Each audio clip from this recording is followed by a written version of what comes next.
All right, what's up, everybody? It's guubums back. For those of you who don't know who I am, I'm a competitive player from NA. I've been competing since set 4, and in set 6, I played in the World Finals. I was rank 1 every set since I started playing at some point. For most of last set, I was rank 1, trading places with Dish Soap, but yeah. And now we're on to the new set. So 9.5, for those of you guys who've been following, obviously there was a big patch just pretty much today. At the time of recording this, they patched out Bilgewater, which was by far the strongest comp in the game, and now people are going to be asking me, okay, what are the best comps in the game? And well, I'm here to deliver. So yeah, I got some comps today, and hopefully you guys will find it helpful. So the very first one is Sorks. This is pretty much the same comp as in last set. If you guys are familiar with just like Sork Lux, it's played very much the same way. There's a couple new tools that the comp has that it didn't used to. And it was actually really weak during Bilgewater meta just because it's a little bit too slow for Bilgewater. But currently it's probably the best comp in the game. It's hard to say for sure, but I'm pretty sure Silco is the best carry in the game. So getting into it real quick is just pretty much you are really just trying to itemize Silco if you can. This is your standard level 7 board without Ari. Normally this is played with the +1 Sork, so ideally a Sork spat. You put it on either Kassadin, and then Kassadin eventually becomes, Shen at some point, but, for the most part, this is going to be your mid-game board. Silco items generally constitute some sort of, like, mana item. It could be Blue Buff, Shojin, or Adaptive Helm, Blue Buff being the best of the three. It could also be Mana Zane, which is an Ornn item, if you happen to get that.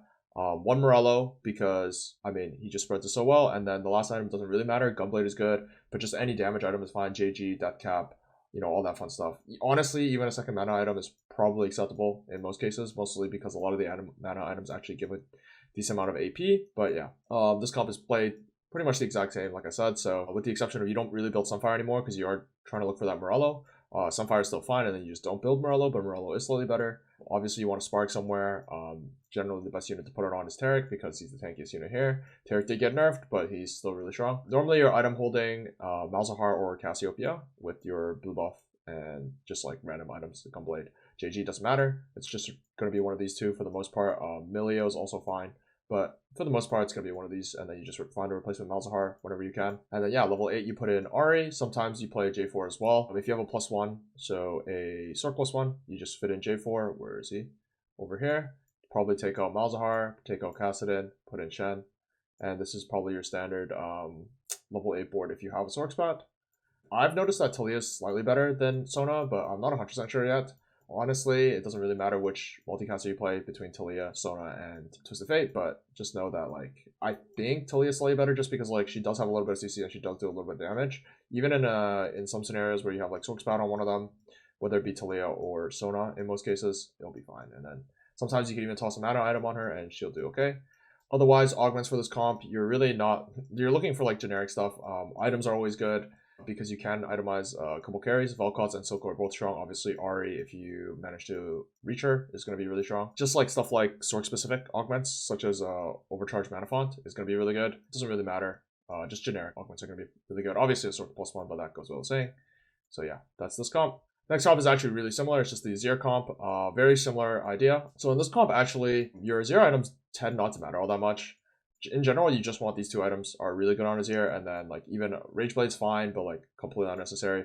Nash's Tooth is normally the best item on him now, but obviously you want some sort of MR Shred, and the best form of MR Shred in this comp is not Spark, it's Shiv, because ideally you want 3 tank items on Nasus, which is more important.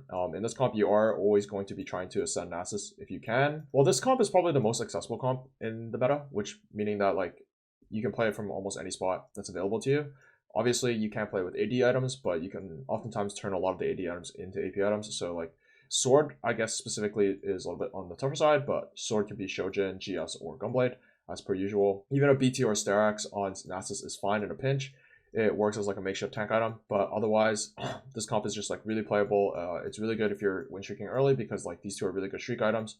Obviously, in general, tank items are good streak items. And then Blue Buff is a really good streak item. Morello, not so much, but once again, same idea is that you're going to try to itemize Silco. Azir can like take these items. Ideally, Azir is mostly just your Shiv holder and then takes like 2 random AP items, but you really want to itemize Silco with, once again, a mana item, Blue Buff being the best, Adaptive Helm being second, and then with the Morello. Gunblade is also really good on both of them, just especially if you have a 3-item tank Nasus, because then your Nasus obviously stays around for a really long time. This is your standard level 7 board. Certain Zons make Warwick more enticing, but you can even play Nautilus, it doesn't matter. Certain Zons obviously don't do that much, but like for example, Virulent Plague, Shimmer's good. I mean, Virulent Plague is the best. Shimmer's fine. Adaptive's fine. Like pretty much, they're all fine. Even Robotic Arm, which you might not associate being that good with Silco, is fine because it's just like a form of mana generation. It is fine to play Warwick. Obviously, Warwick's a little bit cheaper than Nautilus. And the way Nautilus works is that this passive where he gains 30% armor and MR from all sources, Nautilus is actually like significantly worse when you don't get to itemize him. And obviously in most comps, like you are trying to itemize Nasus over Nautilus. So Nautilus actually loses a lot of value if you're not itemizing him, just because like his base armor and MR is really low. I believe it's 35 compared to like I think Warwick's probably either 45 or 50. And then Nasus is going to be 60. J4 is going to be like 50 or 60. Yeah, so Nautilus is like not that good if you don't get to itemize him, but even like as soon as you get a TG, he becomes better. But once again, like you do want to get that Zon if you can. Most of the Zons are pretty good. And then at level 8, if you're playing around this board, you can put in just like any of the legendaries. Best one's probably going to be Heimerdinger. Most of the time you're in this setup, you're going to be playing triple repair. Reason is because you already have your Shiv, which is being spread, reasonably well, just because it's like it is Azir. He is like very safe sitting in the back line, does have a lot of attack speed. Also, your morale is being spread, so you don't even need Shrink or Mechana, or Shrink or Burn, and you just go triple repair. And this is going to be your strongest board most of the time. Warwick comes out pretty much immediately for Aatrox. Aatrox is a little bit too broken, probably the strongest unit in the game right now. I mean, he is the strongest unit in the game right now, both at his cost and just in general. But this guy's a little bit too OP. So yeah, probably the one I would like be a little bit skeptical about is like if you have Virulent and you have a Warwick too, it might not be the best time to like get rid of Warwick. But other than that, immediately just drop Warwick for Aatrox. Aatrox is just way too good. And then as for augments with this comp, pretty much the most standard one is going to be a strategist +1. You get to 5 strategists immediately. Obviously, that's always good. The reason why this comp is really good is because of how accessible it is. So it doesn't even matter what your augments are. You can take like the most generic stuff. Unified Resistance, and then like Know Your Enemy, just like random item augments. Healing Orbs are all going to be good. Any front to back augments, so like Unified Resistance and Healing Orbs are especially good just because of Nasus being the tankiest unit in the game right now. But yeah, that's this comp. Pretty standard, pretty straightforward. You guys have all seen this comp before. If not this version, then obviously the Lux Azir version from last set. But yeah, it's more or less played the same way. You do want to, once again, itemize Silco before Azir, but other than that, there's not too much to this comp. Next one up, we have Challengers. This one has been actually out of the meta for a bit, just because it wasn't really playable last patch with Bilgewater. As you'll notice with actually most of these comps, with the exception of probably this one, these comps were not really all that playable last patch with Bilgewater. This is the standard level 7 comp. Same idea, it's just tank items on Nasus. A couple items on your main carries, Fiora and Kaisa duo. Yeah, this is your standard board. I put a challenger spat on Quinn. That just means like if you do have a challenger spat, you put 1 on Quinn and then put 6 challenger in next level. Obviously, you are going to be looking for that Aatrox whenever you can get it. It gives you 2 Slayer for free. I mean, doesn't really do all that much. And then if you don't have Nasus, you can also play around Mordekaiser sometimes, especially if you have an RC. But this unit is like a little bit reliant on having +1 range or plus like multiple range in the form of either scope weapons or like multiple RFCs. Stuff like that. So Mordekaiser is a little bit harder to play, but still playable. This comp's a little bit interesting because I think it's hard to reach this comp. So you do, like, if you're playing this comp from an item holder perspective, you are going to be item holding one of these 2 units, most likely, Samira or Cassio. Standard for challengers is you hold Kaisa items on Samira. The thing is, BT Titans is pretty hard to slam in the early game. There's not that many holders of it. You can just put it on Samira and it will do something, but it's not going to be like the strongest slams in the game. And then eventually, obviously, you have to sell your Samira to move it to Fiora. I found that Fiora with BT Titans is significantly stronger than Fiora without BT Titans. Obviously, part of the reason why this comp is a little bit hard to get to is because, like, 1, you need to hit 4 costs on 7, which is already pretty tough. If you don't hit Fiora 2, Kaisa 2 on 7, you're going to be struggling a lot. Obviously, you don't need J4 2, and most of the time you won't need Nasus 2 in this comp. In a lot of other comps, you do need Nasus 2, but not this one.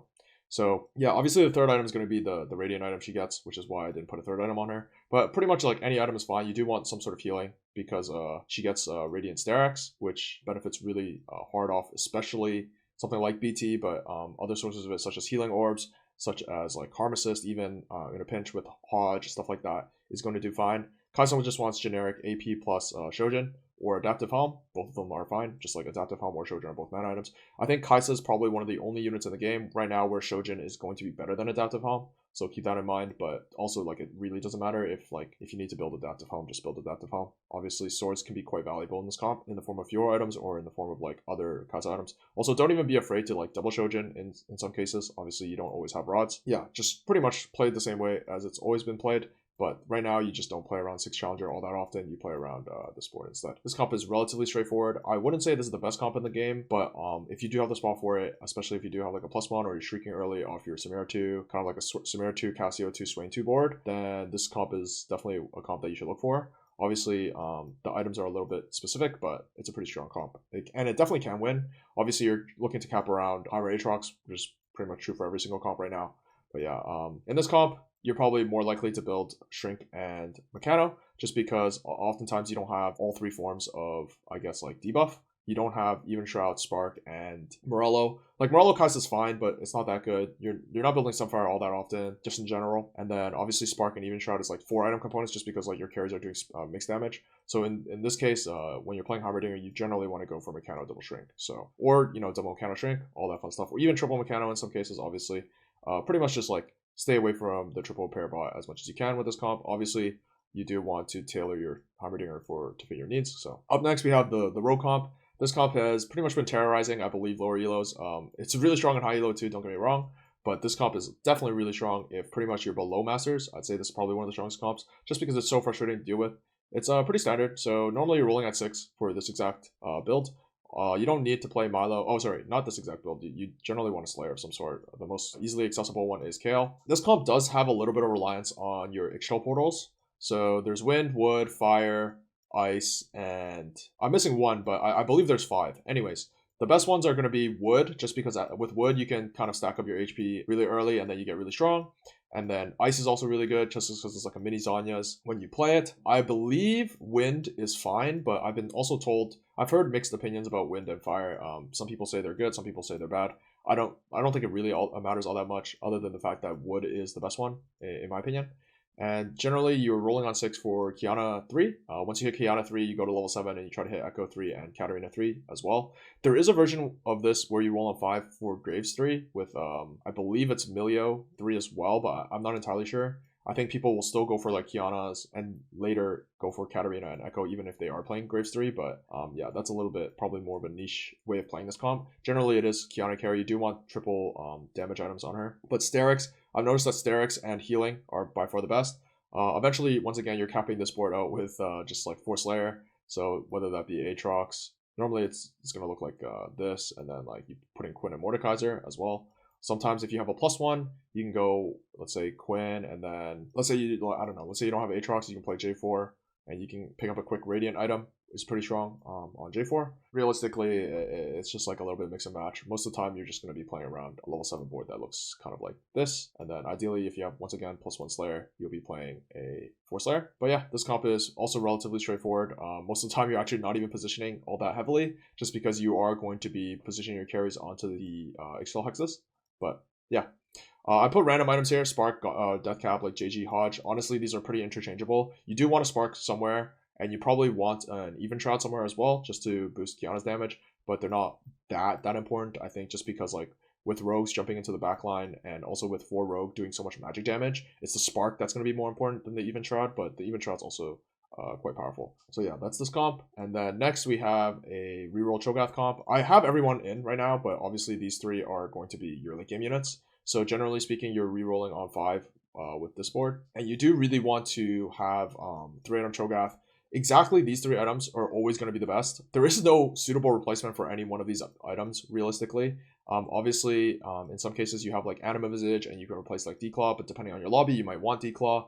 I think Bramble more or less is non-negotiable, just because there's always going to be 80 damage in the lobby. There's always going to be crit. So even the AP players, like if they're playing Dual Gauntlet, which oftentimes they are, because that's just the nature of Glove, you're definitely really going to want that Bramble. Redemption is just the best single item, so you always want to go Redemption. But yeah, once again, like if you have Eternal Winter or like Anima Visage from Ornn, then you're going to want to replace one of these items randomly, but generally doesn't want to be Bramble. Yeah, this comp is really strong. Generally, you just want to angle it if you have like 3 to 4 Chogaths by the end of stage 1. And then you want to be able to get a couple stacks off the neutrals with Chogath. It's relatively easy to do. You just want to put Chogath in the front with a couple, like, ideally 2 Renningtons in the back, just because, like, Renningtons will never chaos your Chogath. Your Chogath will always get at least 1 stack off on neutrals. And then once you have, like, a lot of stacks going with Chogath, this comp is pretty smooth sailing. And then you just want to cap out with 6 Bruiser. That's going to be these 2 under most scenarios. Obviously, if you have a +1, you don't need Scion.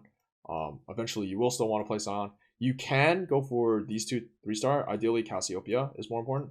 Most people do, just because like if you're going to reroll at 1 cost, you're just gonna reroll all of them. But honestly, Renekton is not important at all, and Cassio is like nice, but not even like super key, because eventually you can just like replace her with like Kaisa, for example, and then like depending on the items you have, you can just like carry Kaisa Chogath, like dual carry.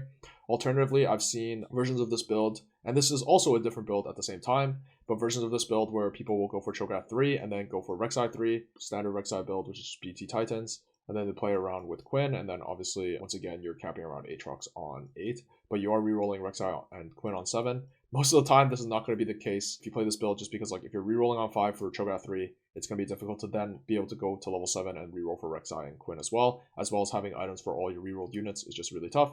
But yeah, this is a little bit of a, this is also one of the strongest comps in the game right now. Definitely the best reroll comp. So yeah, give this a try if you can. Obviously, the item requirements are a little bit tough, needing 2 chains, 2 cloaks, but you can circumvent that with stuff like Ezreal, with stuff like Ornn. Any random augments with this comp is pretty straightforward. Unified resistance, all the cybers are really strong. Cyber bulk, obviously, especially. Titanic strength is also fine, but it's also not that good in Cho'Gath specifically, just because Cho'Gath doesn't auto attack all that much. But that being said, when you have 6 bruiser, when you have like 6 bruisers each with like 60 or 70 extra AD or something along those lines, they're gonna hit pretty hard. So yeah, it's pretty good. And finally, we have the Piltover comp. So honestly, this comp is actually fine without Piltover. I actually am not super familiar with how to play this comp, but you are mostly just rerolling Jinx and Jace. There's an Aphelios version of the comp where if you're playing Piltover, you go to level 7 and you cash out around Aphelios. That's also strong, but I do think the Jinx Jace reroll version is much stronger if you can get that. So actually, the way I played this last set was you would play 3 Piltover and you wouldn't care too much about like stacking up a big cash out, but I would just continuously sell the 0 stack T-Hex for reforgers and removers. They've since removed that interaction, so you can't actually sell TX for removers and reforgers anymore. Now, like if you just win, you just keep popping up 1 gold. It's fine. Most of the time, you play this board just because it fits so well. This is obviously like just looking at the synergy traits or synergy bar. It's 4 gunner, 3 Piltover, 2 bruiser. Like this is about as clean of a synergy setup as you can get, which is why you play this. Obviously, like this just gives you Zon. This gives you like 5 pairs with your main tank, and then you're always playing 4 gunner if you can. You do generally probably don't play Aphelios until 7, but it is really important to get that Aphelios online. Standard stuff is like you reroll Jinx on 6, and then you go level 7 and you reroll for Jace. Sometimes you can hit Vi and Echo as well, but a little bit more niche. Something to note with this comp is that the Zon is pretty important. So the best Zon in the game for Jinx, unsurprisingly, is going to be Robotic Arm, but actually all the Zons are actually perfectly viable. So Virulent Plague, Shimmer, Adaptive, they're all viable.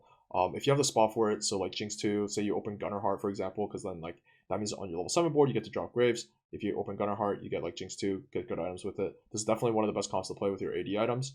I put random items, honestly, here. Like, these two can completely interchange their items, and there wouldn't be all that much of a difference. I know Rageblade is generally considered the best item for these units. I don't think it's all that necessary. Even just, like, especially if you're with Robotic Arm, say you just go, like, Triple Hurricane, it's perfectly acceptable. A little bit of a niche build, but if you guys were familiar with when Jinx was more OP in the last set, when you went Triple Hurricane with a Robotic Arm, you pretty much just spray down the entire enemy team. They nerfed the interaction a little bit, but it is still really quite strong. Other than that, for augments, you're going to look for stuff like Long Distance Pals is really good. If you get Long Distance Pals and you have Jace 3, Jinx 3, it's actually better to split them up instead of greeting the Jace Gate passive or Gate ability, just because the additional stats are going to be more important than the stats you get from the Gate. But other than that, Unified Resistance, just generally generic stuff. Items are always good. Certain reroll augments like Trade Sector is fine. Obviously, this is a reroll comp. Zon +1, and then you can go play around 4 Zon, so then that might look like Silco. Gunner +1, obviously. Dueling Gunners, which is a Gunner-specific augment. The Zon augment, I think Chemtank or Chemtech Enhancements is also really good. You probably don't play around Piltover all that much. You actually just play around 4 Zon instead. And then you can still play Sejuani, obviously. It's pretty simple to do that. But yeah, you play around 4 Zon just because you're getting so many tank stats around your 4 Zon, you don't really care about, like, you can just like not play Sejuani, honestly, and then you reroll Warwick and Echo instead. That's only if you get that augment, probably. But once again, it's a little bit more of a niche scenario, obviously. And then eventually you just fit in Gangplank to cap out. But realistically, this unit is not that good right now. He fizzles a lot. It's hard to say like whether or not you want him frontline or backline, because like truth be told, it just feels like this unit doesn't cast properly regardless of whether you put him front or back. Obviously, if you have like a bunch of mana items, you can kind of like help with that. And if you have a lot of frontline, then you just put him backline anyway. But like realistically, this unit is kind of mid. Obviously, if you get him 2-starred with items, he can output a lot of damage, maybe even top DPS. But like in general, he's just a relatively unreliable unit. Otherwise, you're just capping around the same thing as everybody else. Is just the classic Humberdinger Aatrox on every single board. If you need like burn, if you need like Last Whisper, oh, I forgot to put Last Whisper on this unit. Obviously, Last Whisper is always best in slot on any 80 carry build. But yeah, if you need burn, if you need armor shred, Humberdinger is your kind of catch-all for that. So, you know, just standard stuff with that. Yeah, and then something like a lot of people ask me always like when I make these like comp videos is just like, oh, what legends do I play? What legends do I play? One, I will be releasing a legend video shortly after this one. Hopefully, this one's I think this one's probably gonna come out tomorrow. So the legend video is probably gonna come out the next day, ideally. But realistically, right now, the best legend in the game is Ornn, and it's not close. Just pick Ornn. Like, in my legend guide, I'm going to talk about, like, all this fun stuff. At the end of the day, just pick Ornn. Like, I know it's boring. I know, like, you've probably played all your games with Ornn because Ornn's just always the best one. But, I mean, I played every single one of my games with Ornn. I have no interest in switching just because, like, whichever one's the best is the one I'm going to play most of the time. So, yeah, just play Ornn. Every single one of these comps can benefit from playing Ornn. Maybe with the exception of actually this one. It's probably, like, slightly less good. But with this one, like, with the reroll comps, you can play Lee Sin. Obviously, Lee Sin is the reroll legend. But, like, in general, if you're just playing Ornn, and like you're not interested in like hard forcing any one of these comps, you're gonna be good to go. So yeah, that's the video. As always, you can obviously like and subscribe if you like the video and like the content. I'll be releasing more as I have more ideas. Otherwise, just follow me on Twitch and Twitter, also at guubums. Leave a comment for like whatever suggestions you have, and obviously any feedback, all that fun stuff. And yeah, I'll catch you next time. Peace.